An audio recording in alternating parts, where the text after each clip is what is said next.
Bismillahirrahmanirrahim. Assalamualaikum warahmatullahi wabarakatuh. Alhamdulillah.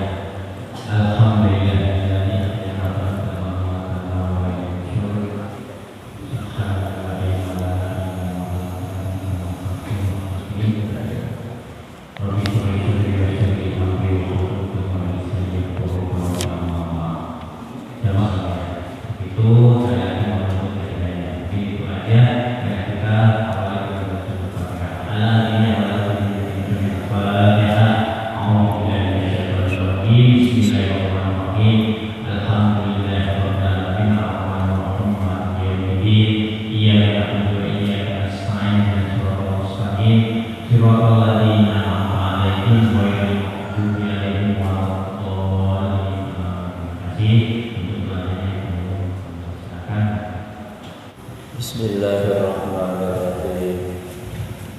Assalamualaikum warahmatullahi wabarakatuh. Subhanallah walhamdulillah wa la ilaha illallah wallahu akbar. Subhanallah walhamdulillah wa la ilaha illallah wallahu akbar. Subhanallah walhamdulillah wa la ilaha illallah wallahu akbar. Wa la hawla wa la quwwata illa billahil aliyyil azim. Allahumma salli wa sallim ala sayyidina Muhammad abdika wa rasulika nabiyil ummi wa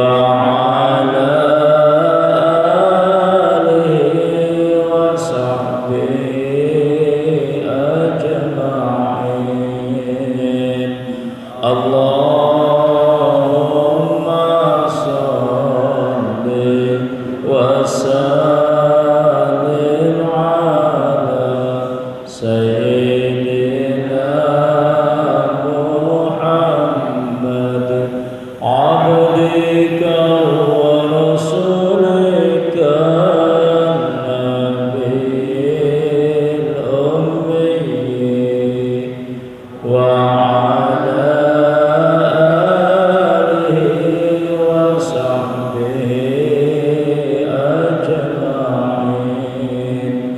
Allahumma salli wa sallim ala sayyidina Muhammad abdika wa rasulika nabiyil ummi wa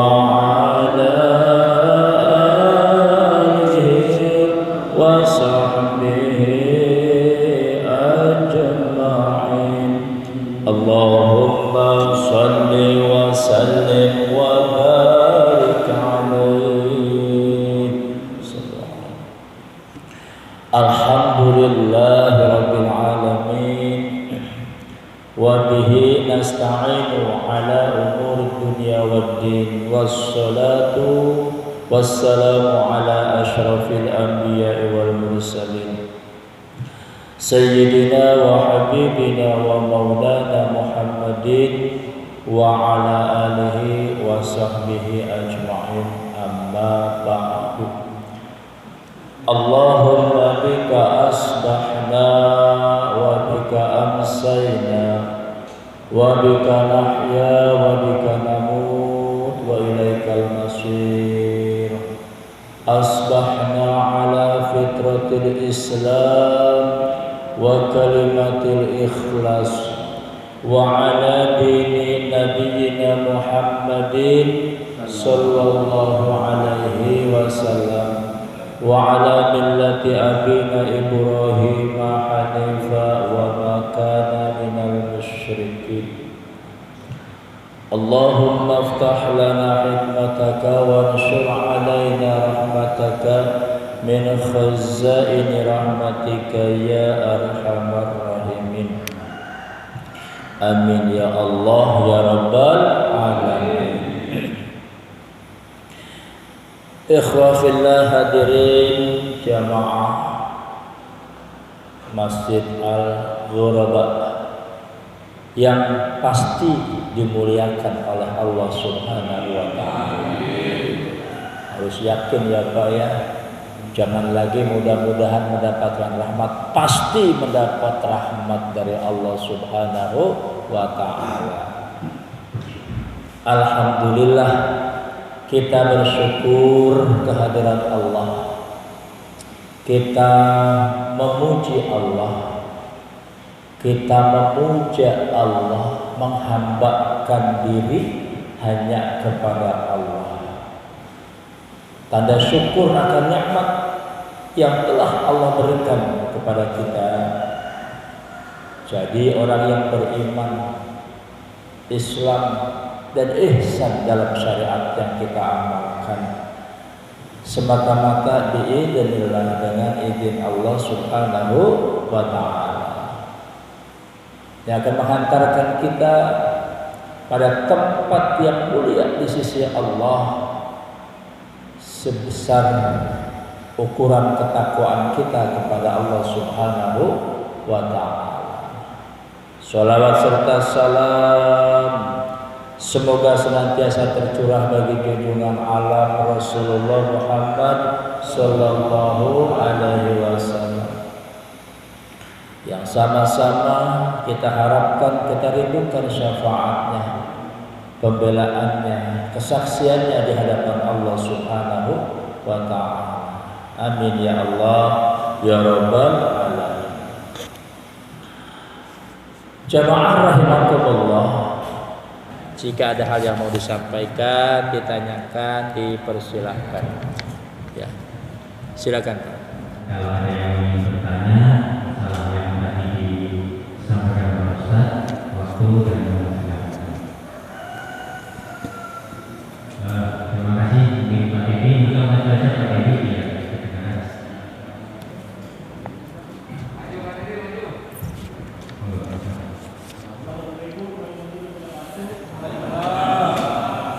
Waalaikumsalam warahmatullahi wabarakatuh.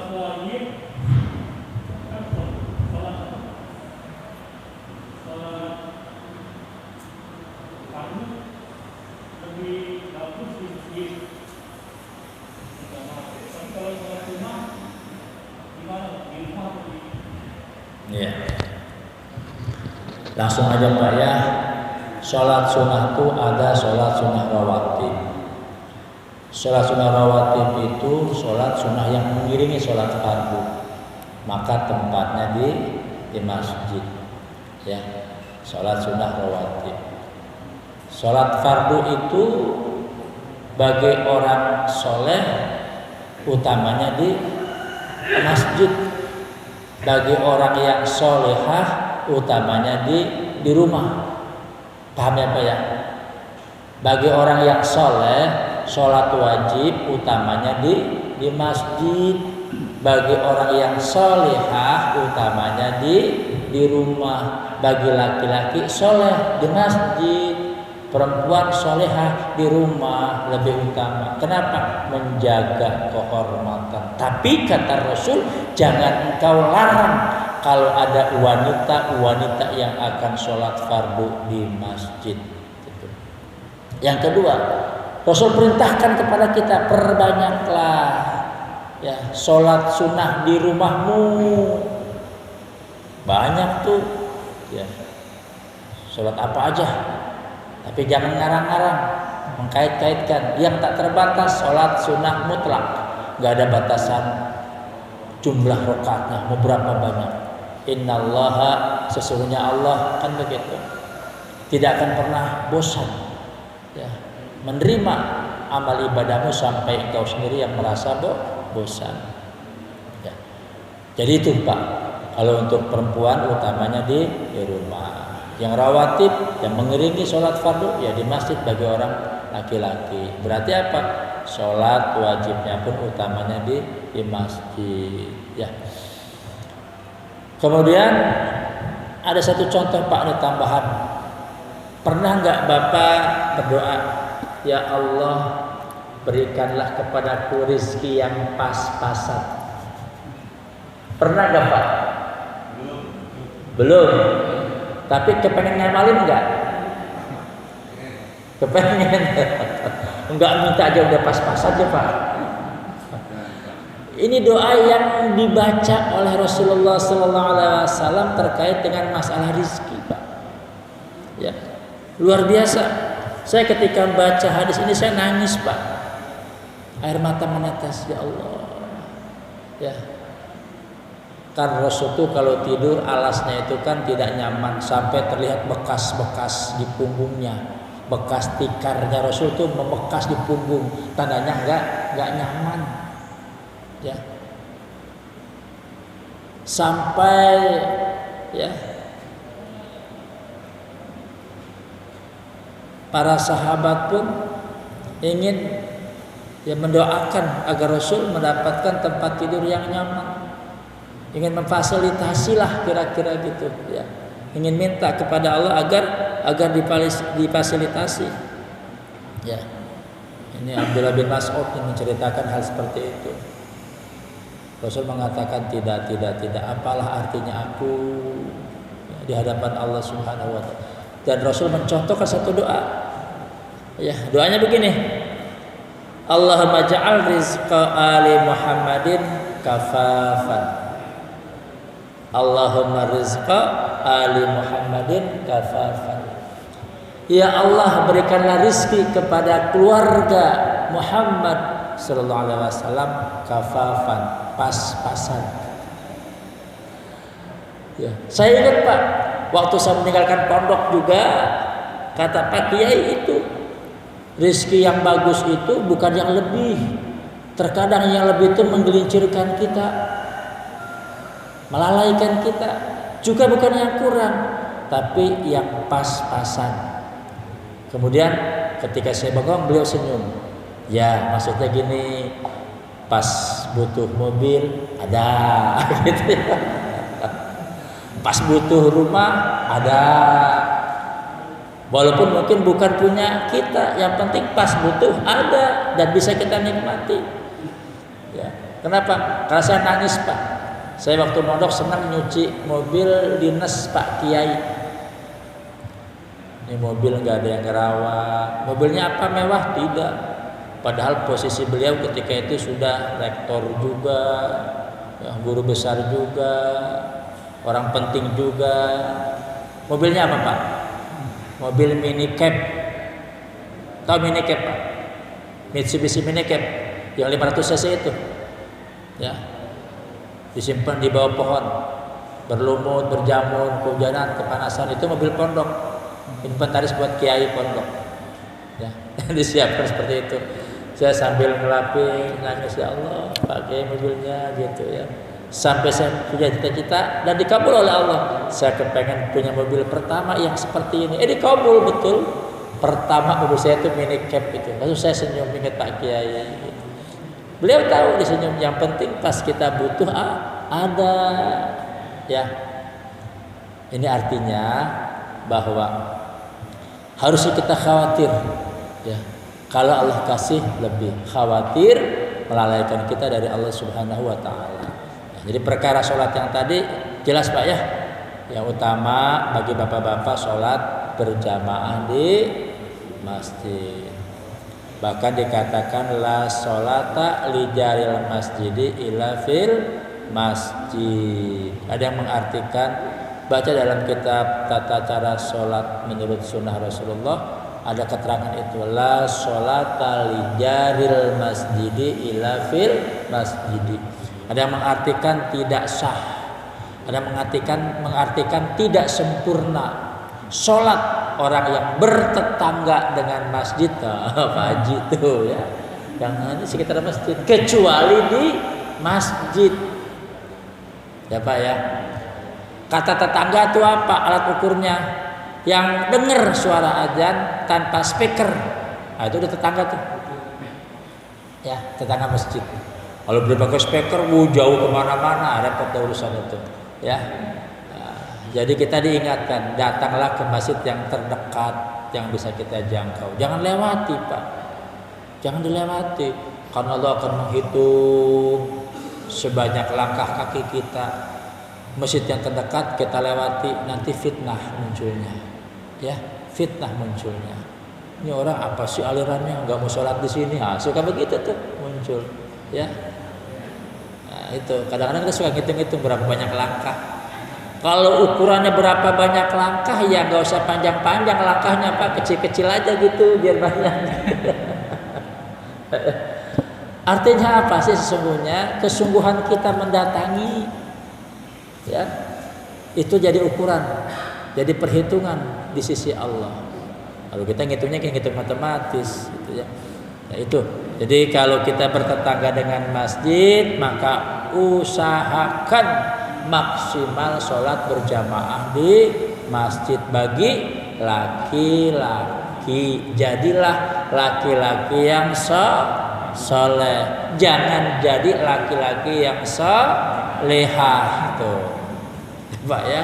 Karena sekarang banyak laki-laki yang solehah. Masih mending Pak Ustadz, iya mending dikit lah daripada yang kagak sholat gitu ya. Tapi kita kan punya target Pak ya, jangan yang minimalis, harus maksimalis.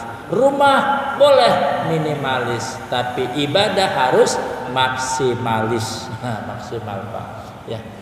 Insyaallah Pak Edi siap ya, hadir terus nih ya, insyaallah jamaah di masjid.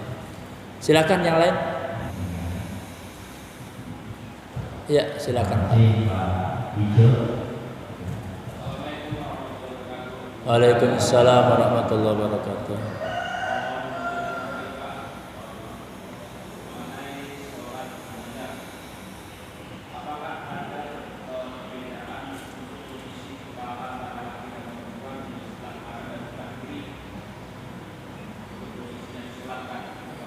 Iya. Yang ada posisi imam, ya. Posisi imam sholat jenazah itu, kalau jenazahnya laki-laki dan perempuan itu beda, ya. Kalau posisi untuk jenazah laki-laki, posisi imam lurus dengan posisi kepala, ya. Mana kepalanya nih? Di sinilah kita posisi berdiri, ya. Tapi kalau jenazahnya perempuan, lurus dengan posisi geser dikit ke tengah, ya, geser dikit ke tengah. Ya lurusan perutnya lah, ya, atau dadanya, perutnya gitu ya. Jangan dibeginikan. Emang apa Pak Ustadz katanya? Emang takut kalau tiba-tiba tuh buka pocongan, halo gitu ya gitu. Enggak. Ini contoh yang dicontohkan Nabi. Hikmahnya apa? Ada hikmahnya, membedakan. Masalah apa? Kehormatan wanita. Mungkin khawatir begini Pak, kalau kita ada di posisi wajahnya, posisi kepalanya, mungkin akan terbayang tentang kecantikan dari wajahnya. Kalau gitu ya, wallahu alam. Tapi jangan dicari-cari alasannya kenapa. Ikuti sajalah kalau masalah ibadah, ya ikuti. Kalau dicari-cari nanti akan selalu ada pertentangannya, gitu ya. Ya sama. Baru ada yang nanya, kenapa Allahu Akbar, sami Allah, kenapa gak Allahu Akbar? Kan gitu tuh Pak ya. Ada yang nanya tuh, ya Ustadz juga nanya, tapi tujuannya bukan gak ngerti, supaya jamaah dengar jawabannya. Ya. Kenapa Pak Ustadz yang lain Allahu Akbar begitu yang tidak bangun dari ruku ucapannya sami Allahu liman hamidah? Jawabannya simpel, ngikutin contoh Nabi, dah gitu aja. Ya, Nabi menyatuinnya begitu ya begitu, ikutin. Ya, jangan tanya kenapanya, karena kalau kita jawab kenapanya, akan ada lagi lawan dari kenapanya itu. Ya, Nah itu namanya ketaatan kita dalam ibadah yang mahdoh, ibadah yang khusus. Contohnya sallu kama ra'aitumuni usolli, sholatlah sebagai mana engkau melihat aku sholat. Sudah, harus mantap itu, harus puas dengan jawaban itu. Tanda apa? Tanda kepercayaan kita yang mendalam kepada Rasulullah Muhammad Sallallahu Alaihi Wasallam. Ya, wallahu a'lam. Jelas Pak ya? Ya. Biasanya kalau orang kita kan bagian kepala ditandain tuh pakai untayan bunga ya. Ini kepalanya biar nggak terbalik ngadepnya, kan begitu. Hikmahnya itu aja lah, jangan wah bid'ah nih kembangnya nggak ada, buat tanda doang biasanya itu. Atau disimpan sejadah ya, atau disimpan selendang, atau disimpan sorban, nandain tuh bagian kepalanya. Gitu ya. Jangan dikaji-kaji, dikupas-kupas. Ini bid'ah, ini gak ada contohnya, buang gitu ya. Ya terbalik entar. Malah dulu saya pernah dengar cerita cukup lucu juga dari Ustadz Anton Medan gitu ya. Kenapa kurung Batak itu ditutup dengan kain berwarna hijau dan tulisannya apa di sana? La ilaha illallah Muhammadur Rasulullah. Ya Pak ya? Kita senang membaca tulisan itu, walaupun nggak harus ada tulisan itu, nggak harus ada tuh. La ilaha illallah Muhammadur Rasulullah. Bahkan ketika kita membawanya, zikir yang terucap la ilaha illallah, la ilaha illallah, la ilaha illallah. Itu ikhtilafiyah, jangan dibahas.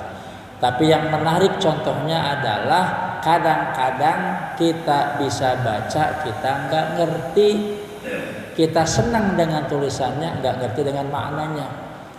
Beliau ketika mu'alaf pertama kali ditanya, Tan, lu kan orang Islam? Iya katanya. Itu apa sih artinya bacaan itu? Dia belum tahu Pak, baru masuk Islam. Tapi jawabannya luar biasa. Luar biasa jawabannya. Tulisannya la ilaha illallah. Ente nggak tahu tuh artinya? Artinya yang tidak berkepentingan dilarang masuk. Ya Pak ya, itu beliau cerita tuh, saya senyum. Iya percaya aja tuh Pak. Oh iya, karena nggak mau orang itu masuk ke dalam kurung Batak kalau nggak berkepentingan ya Pak ya. Satu contoh. Jadi simbol-simbol adat atau kebiasaan itu jangan dipertentangkan. Biasanya ada tujuan, ada maksud, termasuk meletakkan selendang, sorban, sejadah, untayan rangkaian bunga di ujung salah satu ujung kurung Batak, menanjakan itu bagian ke kepala. Supaya apa? Waktu sholat ngerti imamnya. Oh ini kepalanya, ngadepnya ke sini, posisinya di sini, harus ngerti itu Pak. Ya, Insya Allah mafhum Pak ya. Paham ya. Ada lagi?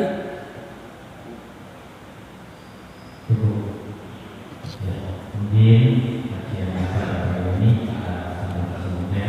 Mudah-mudahan apa yang disampaikan oleh kita kemudian kita menjadi barokah yang kita jadikan Allah Subhanahu wa taala yang semua dalam melaksanakan dan amin ya rabbal alamin. Mari kita bacaan kepada masjid subhanallah wa bihamdihi. Asyhadu an la ilaha illallah Assalamualaikum warahmatullahi wabarakatuh.